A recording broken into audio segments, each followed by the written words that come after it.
ఈసారి మాకు పూర్తి సమాచారం ఉందమ్మా, మరొకసారి చెప్తున్నా. ఖచ్చితంగా ఖచ్చితంగా 100% క్యాబినెట్ విస్తరణతో సహా ఈ యొక్క నామినేటెడ్ పోస్టులు కూడా భర్తీ చేయడం జరుగుతుంది. ఎందుకంటే ఇంకొక విషయం సార్ చెప్పినారు, పార్లమెంట్ ఎన్నికల్లో ఉన్నటువంటి పరిస్థితి ఇప్పుడు లేదమ్మా. ఎందుకు లేదు ఈ విషయం చెప్తున్నానంటే, స్వతంత్ర భారతదేశంలోనే, మరొకసారి చెప్తున్నా, స్వాతంత్ర భారతదేశంలోనే ఏ పార్టీ మునుపెన్నడు చేయలేనటువంటి ఒక చారిత్రాత్మకమైన నిర్ణయాలు, ఒక విప్లవాత్మకమైన నిర్ణయాలు. అవి ఏమిటంటే 30 ఏళ్లుగా ఎస్సీలు మాదిగా ఏబీసీ వర్గీకరణ గురించి పోరాటం చేసినటువంటి ఏబీసీ వర్గీకరణ సాధికారత బిల్లు తేవడం, బిల్లు ఆమోదం చేయించడం, ఒక గొప్ప చరిత్రాత్మక నిర్ణయం తీసుకోవడము. అట్లాగే బీసీ కులగణన దాదాపు 1,00,000 మందిని పెట్టి దాదాపుగా ఇంటింటికి తిరిగి బీసీ కులగణన భారతదేశంలో ఏ రాష్ట్రంలో జరగలేదు. ఇది తెలంగాణ రాష్ట్రంలో బీసీలకు ఆర్థిక, రాజకీయ, సామాజిక, విద్య, ఉపాధి సమతులతలు పాటించాలన్న ఉద్దేశంతో బీసీ కులగణన చేసి 42% వాళ్ళకి రిజర్వేషన్ అన్ని శాఖలో అన్ని వర్గాల్లో ఉండాలన్న ఉద్దేశంతో. Let me complete please. నేనేమంటున్నా, ఈ 2 అంశాలు, ఏబీసీ వర్గీకరణ, బీసీ కులగణన, 42% రిజర్వేషన్, ఈ 2 అంశాలు రాష్ట్రాన్ని మొత్తం కబలించేసినాయి. రాష్ట్రం అంతా ప్రజలందరూ కూడా కాంగ్రెస్ పార్టీ తీసుకున్నటువంటి నిర్ణయాన్ని నిజంగా కూడా గొప్పగా వాళ్ళు రిసీవ్ చేసుకున్నారమ్మా. రేపు రానున్న ఏ ఎన్నికలైనా బీసీ సోదరులు, ఎస్సీ సోదరులు అందరూ కూడా ఇనానమస్ గా, ఇది మీరు ఎవరు ఒప్పుకున్నా ఒప్పుకోకపోయినా ప్రజల్లో మళ్ళీ కాంగ్రెస్ వైపు పూర్తి 100% వేవ్ వచ్చేసింది. ఇక ఏ పార్టీలు ఏం చేసినా గానీ బీసీలు, ఎస్సీలు ఇక వేరే పార్టీ నమ్మే పరిస్థితులు లేరు. వెంకటరెడ్డి గారు మాట్లాడండి. ఇప్పుడు మేడం చెప్పండి. మోహన్ గారు చాలా విషయాలు చెప్పుకున్నాడు. ఎస్సీల మీద మాకున్నంత ఆధిపత్యము, వాళ్లకు మా మీద ఉన్నంత ప్రేమ బీసీల మీద ఉన్నటువంటిది ఎవ్వరికి ఏ పార్టీకి లేదనేటువంటిది. 50 సంవత్సరాలుగా మందకృష్ణ మాదిగ గారు అదే పనిగా ఒక్కడుగా ఎస్సీ వర్గీకరణ గురించి అనేక ఉద్యమాలు చేసి రాజకీయ ఎలాంటి పదవులు ఆశించకుండా చేసినటువంటి ఒక సామాజిక ఉద్యమకారుడు మందకృష్ణ మాదిగ గారు. మీరు ఇన్నాళ్ళు పాలించారు కదా 50 ఏళ్ళు. నేను మళ్ళీ మధ్యాహ్నం మాట్లాడితే ఎట్లా? మధ్యాహ్నం మాట్లాడితే ఎట్లా? మేము మధ్యాహ్నం మిమ్మల్ని ఆపగలుగుతాము, మేము ఆపగలుగుతాము. ఆయన చేసినటువంటి పోరాటము హైదరాబాద్ లో మోదీ గారి సమక్షం లోపల.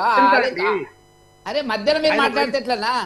ఆయన వయసు ఎంత అనేది కానీ అది ఉండొచ్చు. ఇబ్బంది పెడతలేదన్నా. 50 ఏళ్ళు అంటే ఆయన వయసు ఎంత, ఆయన ఉద్యమం ఎప్పుడు చేసినా అని అడుగుతున్నా. వయసు ఎంత అయింది? 65 సంవత్సరాలు ఉంటుంది ఆయనది. 10 ఏళ్ళు చేసిన ఉద్యమం కాదు, 50 కాకపోతే 40 చేసుకో, ఏమైతుంది? ఆ పోరాటం అనేటువంటిది మీరు 50 ఏళ్ళు మీరు పాలించినట్టున్నా. మీరు పాలించినటువంటి వాళ్ళు ఒక్కనాడు కూడా దాని గురించి ఏమి చేయలేక అన్నా నేను మాట్లాడినాను చేయలేక మోదీ గారి ఆలింగన కన్నీళ్లు ఆనాడు కనపడ్డటువంటి తర్వాత సుప్రీంకోర్టులో మోదీ గారు అన్నటువంటి మాట మీరు విన్నరో మాకు తెలియదు. ఆయన అన్నమాట ఏంటంటే ఆ రోజున ఒక ముందు నడువు మందకృష్ణ, నేను నీ వెనకాల ఉన్నాడు ఒక ప్రధానమంత్రి, నీ వెనకాల నేను నడుస్తా, నువ్వు నడువు అన్నాడు. ఆ సుప్రీంకోర్టులో వాళ్ళు సబ్మిట్ చేసినటువంటి సెంట్రల్ గవర్నమెంట్ సబ్మిట్ చేసినటువంటి అఫిడవిట్ ద్వారా పరిష్కరించింది. మీరు భుజాలు తగిలించుకుంటారు, భుజకీర్తులు తగిలించుకుంటారు, మేమేదో చేసినాం అనేటువంటి దాని కింద అది వేరే చర్చ. మీరు రెండు బీసీల గురించి ఎస్సీల గురించి మాట్లాడుతున్నారు కదా. నేను సూటిగా అడుగుతున్నా మోహన్ గారు, క్యాబినెట్ లో రేపు వచ్చే క్యాబినెట్ లో మీకు దమ్ము ధైర్యం ఉంటే ఈ వర్గాలకు ఎన్ని సీట్లు వస్తారో చెప్పండి. నేను ఇంతకుముందు ఒక టీవీ ఛానల్ పోయినా, మీ యొక్క శివలాల్ గారు అధికార ప్రతినిధి ఓపెన్ గా పేర్లు చెప్పినాడు. ఏం పేర్లు చెప్పినాడు? అదే రెడ్డిల పేర్లు చెప్పినాడు, ఒక ఎస్సీ పేరు చెప్పినాడు, ఒక బీసీ పేరు చెప్పినాడు. మీరు ఎందుకు మేము 27 మంది బీసీలు ఉన్నారు, ఓబీసీలు ఉన్నారు సెంట్రల్ క్యాబినెట్ లో. సెంట్రల్ క్యాబినెట్ మీకు అర్థమైతే లేదు. సెంట్రల్ క్యాబినెట్ లో మోదీ గారి క్యాబినెట్ లో 27 మంది ఓబీసీలు ఉన్నారు, 27 మంది. ఫ్యూడల్ మీరండి, పచ్చి ఫ్యూడల్ మీరు, ఏ అగ్రహం లేదు, ఏం లేదు. ఇప్పుడు చెప్తా విను. ఇప్పుడు చెప్తా చూడు. మా దగ్గర 3 జనరల్ సెక్రటరీ ఉన్నారు. ఒక ఎస్సీ, ఒక బీసీ, ఒక రెడ్డి. ఆ రకంగా అట్లుంటది. మీలాగా ఉండదు. 50 మంది రెడ్డి ఉండదు. నెల రోజుల్లో తీసి పడేసిరన్న తీసేస్తాం. అది అంతర్గత వ్యవహారం అండి. అది అంతర్గత వ్యవహారం. తీస్తామా ఉంచుతామా అనేటువంటిది. ఇప్పుడు చూడు, నాయకుడు దళితుడు. మీ జాతి ఎవరు? ఆయన దళితుడు. ప్రధానమంత్రి కాబోయే ప్రధానమంత్రి రాహుల్ గాంధీ. ఆయన పేరుకు పెట్టిర్రు, పక్కన పెట్టిర్రు. అండి చెప్పిండ్రా? ఏం మాట్లాడతారండి మీరు? రాహుల్ గాంధీ ప్రధానమంత్రి అని ఇక్కడ చెప్తారు, ఆయనేమో ప్రెసిడెంట్ అని అక్కడ చెప్తారు. చెప్పండి మీరు. రాహుల్ మల్లికార్జున ఖర్గే ప్రధానమంత్రి చెప్పండి మీరు. నేను ఒప్పుకుంటా. సంవిధాన్ బచావ్, సంవిధాన్ బచావ్. ఒట్టి మాటలు, ఒట్టి మాటలు, ఒట్టి మాటలు. అమిత్ షా గారు అంబేద్కర్ గారిని అవమానపరిచిన ప్రజలు తీర్పిస్తున్నారు. అడ్రస్ లేకుండా, మీకు అడ్రస్ లేకుండా, మీరు అన్ని చెప్తే ప్రజలు ఓటేస్తుందా? ఏం చెప్పినా ఓటేసిండ్రా? మీకు గెలిపించిండ్రా? మీరు పోటీ చేసే తత్వం లేదు. 8 సీట్లు మేము గెలిచినాం. మీరు 5 నెలలు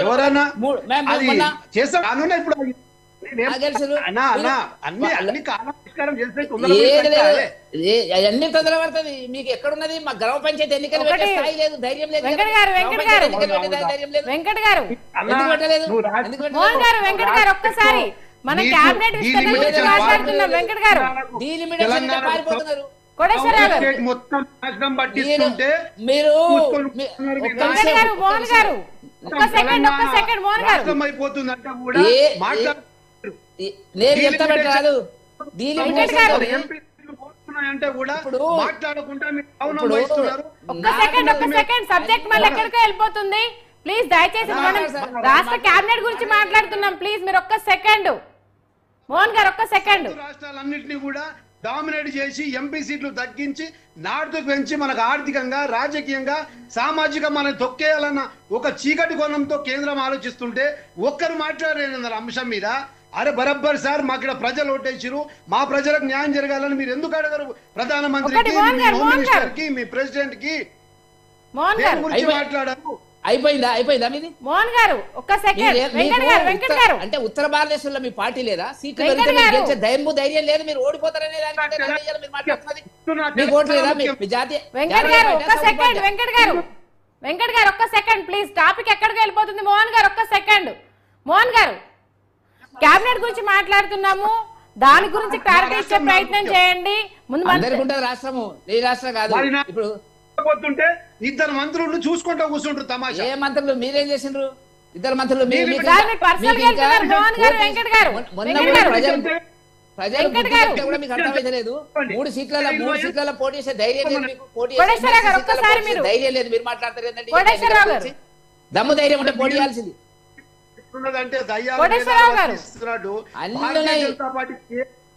కేవలము మీకు ఒకటే సిద్ధాంతం అన్న, మీకు అభివృద్ధి మాట్లాడరు. ప్రపంచంలో 5వ స్థానం అభివృద్ధిలో ఇయ్యాల. 5వ స్థానం ప్రపంచంలో. మీకు అభివృద్ధి అనేది మీ డిఎన్ఏలో లేదు. ఏది లేదు. అందుకే గెలిపిస్తారు మమ్మల్ని ప్రజలు. మిమ్మల్ని ఓడగొడుతున్నారు. మీరు అభివృద్ధి చేస్తారని. ఏడమతం ఉంది. హైదరాబాద్ లో మతం ఏడ జరిగినాయి? మీ పిల్లలు జరిగినాయి. రాజశేఖర రెడ్డి పిల్లలు జరిగినాయి. మీ పిల్లలు తీయండి. మీ కాంగ్రెస్ పిల్లల ఎన్ని మతకాలు జరిగినాయి హైదరాబాద్ లో చెప్పండి. ఒక్క అభివృద్ధి కార్యక్రమం మీరు మీ మత కల్లోలు హైదరాబాద్ లో మీ కాంగ్రెస్ పిల్లలు ఎన్ని జరిగినా చెప్పాలా? విద్వేషం అంటున్నా, మత విద్వేషాలు రాష్ట్ర క్యాబినెట్ అయిపోతుంది. మీరు కేంద్రం దాకా మతకల్లోలాలు వెళ్ళిపోతున్నారు. భారతదేశం ఇద్దరు పర్సనల్ గా తీసుకుంటున్నారు. ప్లీజ్ ఒక్క సెకండ్. మాట్లాడుతున్నారు. రాహుల్ గాంధీ గారి దేశం డిఫేమ్ చేస్తున్నాడు. మీరు అభివృద్ధి గురించి మాట్లాడడం చెప్పుకోనిక లేదు. అభివృద్ధి లేకుంటే ఓట్లేస్తారు. అలాంటి ప్రజలు పిచ్చోళ్ళు అనుకుంటురా? పిచ్చోళ్ళ ప్రజలు? మీరే తెలుగు. మత విద్వేషాలు ఏడున్నాయి? వరుస పెట్టి ఓడిపోతున్నారు. ఇంకా మళ్ళీ మాట్లాడతారు. ఏం పని చేయలేదు? ఏం లేదు. ఐఐటి రాలేదా? వచ్చిన ఐఐటి రాలేదా? ఎవరిస్తే? ఐఐటికి లేదా? హైదరాబాద్ లేదా?